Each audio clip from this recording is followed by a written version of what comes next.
இயேசுவில் எனது அன்பிற்குரியவர்களே, உங்களுக்கு என்னுடைய இதயம் கனிந்த வாழ்த்துக்கள். வணக்கம்.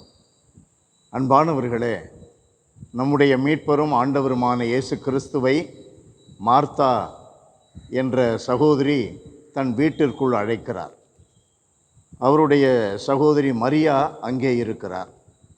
இயேசு அந்த வீட்டிற்கு செல்லுகிறார். இயேசுவை உபசரிக்க மார்த்தா உணவை தயாரிக்கிறார். ஆனால் மரியா ஆண்டவர் இயேசுவினுடைய அருகில் அமர்ந்து இயேசுவினுடைய வார்த்தைகளுக்கு செவி கொடுக்கிறார். இதில் யார் உயர்ந்தவர்?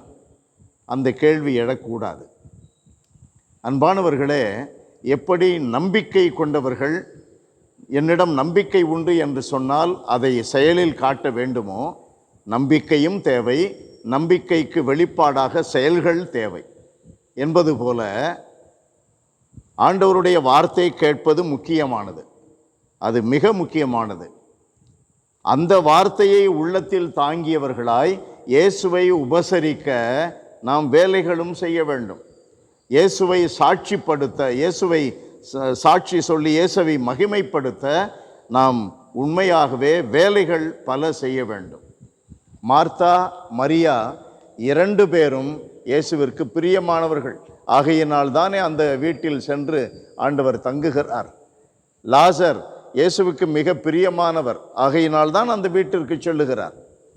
இந்த மூவரும் உள்ள குடும்பத்தில் இயேசு அமைதியாக இருக்கிறார். தயாரிப்பு எதற்காக? எருசலேம் செல்லுவதற்கு, துன்பங்களை ஏற்பதற்கு, எதிர்ப்புகளை சமாளிப்பதற்கு, தேவையான அமைதியை பெறுவதற்கு, அங்கே தந்தையினுடைய விருப்பங்களை அங்கே அறிவிக்கின்ற விதமாக அவரும் அமைதி அடைந்து கொள்ளுகிறார். அவரும் அமைதி அடைகிறார். இதில் இயேசு சொல்லுகிறார், மரியா முக்கியமான ஒரு பங்கை தெரிந்து கொண்டார் என்று. முக்கியமான பங்கு என்ன? கடவுளுடைய வார்த்தை மிக முக்கியமானது, அது முதன்மையானது தான்.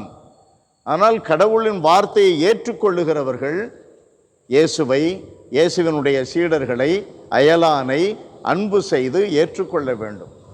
ஆகையினால் இதுவா என்ற கேள்வி இங்கே எழவில்லை. மாறாக இறை வார்த்தையினுடைய முக்கியம். அதே வேளையில் மார்த்தா செய்ததை போல இயேசுவை, அயலாரை அன்பு செய்வது முக்கியம். அன்பானவர்களே, நாம் மார்த்தாவாகவும் இருக்க வேண்டும், மரியாவாகவும் இருக்க வேண்டும். மரியா எடுத்துக்கொண்ட பங்கு முதன்மையானது என்று இயேசு சொல்லுவதன் வழியாக நாம் தெரிந்து கொள்ள வேண்டியது என்ன தெரியுமா? மரியாவை போல இயேசுவை நாம் உள்ளத்திலே ஏந்தி கொண்டால் நாம் நிறைய வேலைகள் செய்ய முடியும், நிறைய சாட்சியம் பகர முடியும், நிறைய இடங்களிலே நிறைய மனிதர்களுக்கு இயேசுவை அறிவிக்க முடியும். அது முதன்மையானது தான். ஆனால் அடித்தளமானது, அது வெளியே வருவதற்கு மரியா நமக்கு ஒரு நல்ல சாட்சி.